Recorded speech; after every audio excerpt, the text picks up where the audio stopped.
अंधविश्वास की मायाजाल में फंसा एक परिवार। सही में कुछ शक्तियां उसमें थी। क्या वो जादूगर था जो ये दुनिया को नष्ट करने वाला था?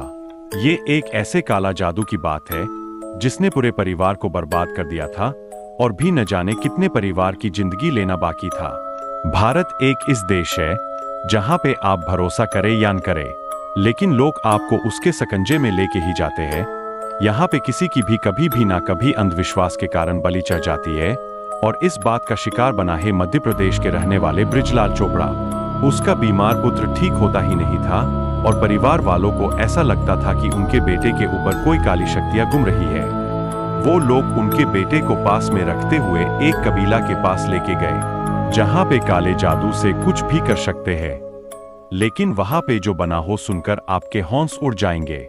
कबीला के सरदार का नाम पार्वती था। वहां पे उनके साथियों ने ऐसी काले जादू की झाल बिछाई जहां से बृजलाल, उनकी पत्नी और उनका 10 साल का बेटा उसमें से बाहर ही नहीं आ पाए।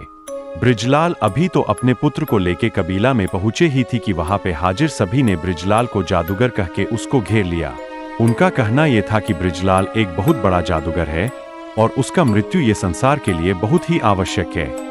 पार्वती ने अपने कबीला के आदमियों को आदेश दिया कि वो बृजलाल को मार दे।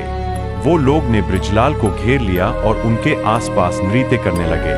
किसी के हाथ में त्रिशूल था तो किसी के हाथ में तेज धार वाली तलवार। उसमें से एक आदमी सामने आया और बृजलाल ले हाथ काट दिए। बृजलाल बहुत चीखा, बुम्बराड़ा किया, बारंबार कहता रहा कि मैं जादूगर नहीं हूँ, लेकिन उनकी चीखें उन लोगों के गाने में और हंसने में दब गई। बृजलाल को जादूगर कहने के बाद पार्वती ने अपने लोगों से ऐसा कहा कि इसकी सारी शक्तियां उसके हाथ में है, इसलिए कुछ भी समझे बिना बृजलाल के हाथ काट दिए।